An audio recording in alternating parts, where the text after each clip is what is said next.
The International Day for the Conservation of the Mangrove Ecosystem was adopted by the General Conference of the United Nations Educational, Scientific and Cultural Organization, UNESCO, in 2015.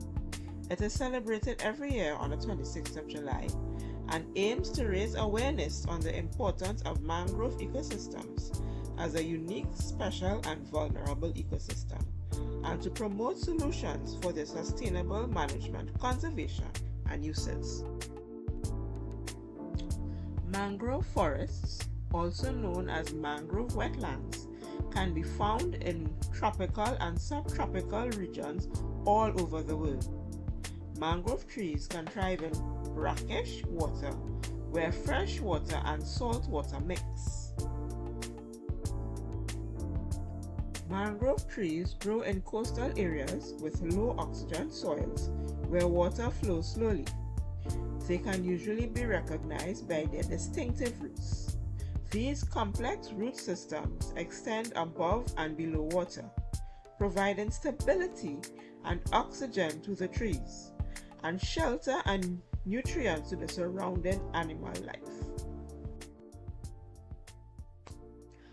Mangroves contribute to the well-being, food security, and protection of coastal communities and the environment worldwide.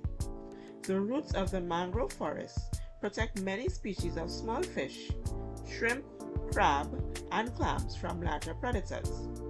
The branches of the mangrove forests serve as a habitat for many animals, including birds, reptiles, and insects. Mangroves act as a natural coastal defense against hurricanes, storm surges, tsunamis, rising sea levels, and erosion. Their underground roots help bind the soil. The above-the-ground roots help to weaken wave energies and slow the flow of water, which prevents soil sediments from entering the sea. Their soils are captured and stored massive amounts of carbon. Some mangrove trees can filter excess salt out of the water through their leaves, assisting in the desalination of coastal waters. Mangroves remove excess nutrients and pollutants from the water before it enters the sea. Mangroves in Trinidad and Tobago. Our wetlands consist mainly of the red, white, and black mangrove. There are three wetlands of international importance in Trinidad and Tobago: the River Swamp, the Caroni Swamp, and the Bonaccord Lagoon. These wetlands are considered legally protected sites and wildlife sanctuaries under the Ramsar Convention. The Caroni Swamp runs along the Caroni River and is the second largest and possibly most popular of our wetlands. It is the resting place of one of our national birds, the scarlet ibis.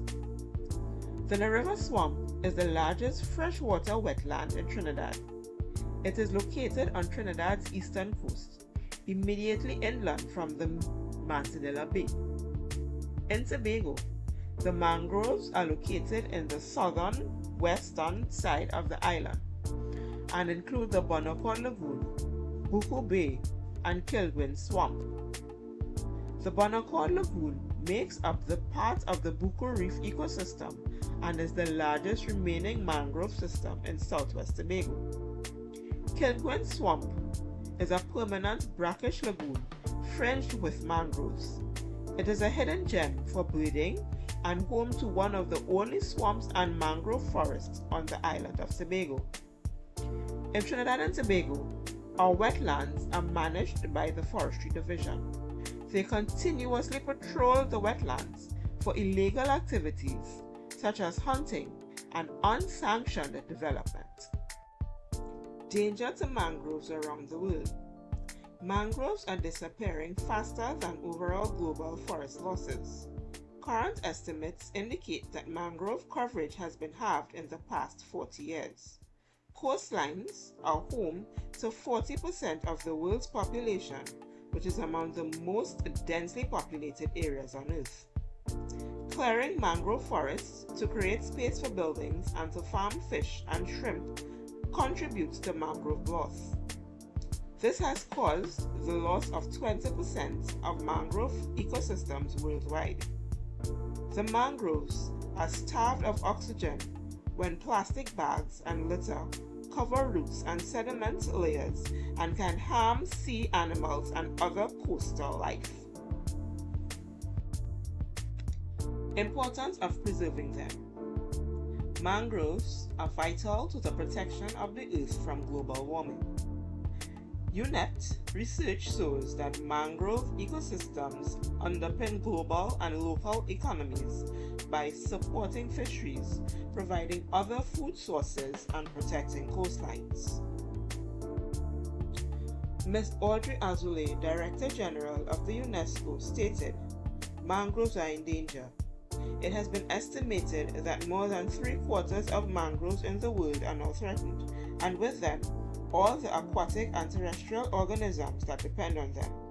This is why UNESCO has decided to act to protect them, along with other valuable blue carbon ecosystems, through its geoparks, World Heritage Sites, and biosphere reserves." So, what can we do?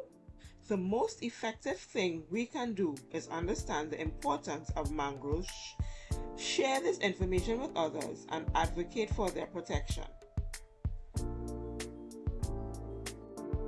NGC is executing a project with the Institute of Marine Affairs (IMA) to restore wetlands along the west shoreline of Trinidad, nearby Couva Point Lisas. This region is being focused on because of critical mangrove dieback in these wetlands.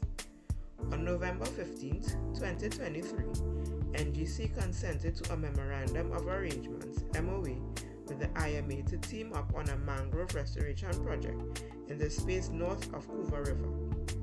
This two-tier task will incorporate a government-funded schooling and mindfulness mission to show local area partners the significance of preserving wetlands and limit building preparing to empower local area cooperation in reclamation exercises.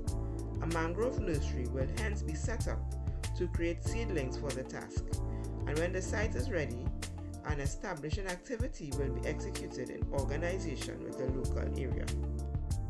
A mangrove project being done by the Institute of Marine Affairs has been highlighted by the Region Blue contract in recognition of International Day for the Conservation of the Mangrove Forest, celebrated on July 26th. The establishment of Marine Affairs has sent off a new simple-to-peruse book that profiles mangrove forests in Trinidad and Tobago and features their worth in handling the evil impact of environmental change. The book, named Mangrove Forest of Trinidad and Tobago, was acquainted with the world on February 2, 2021.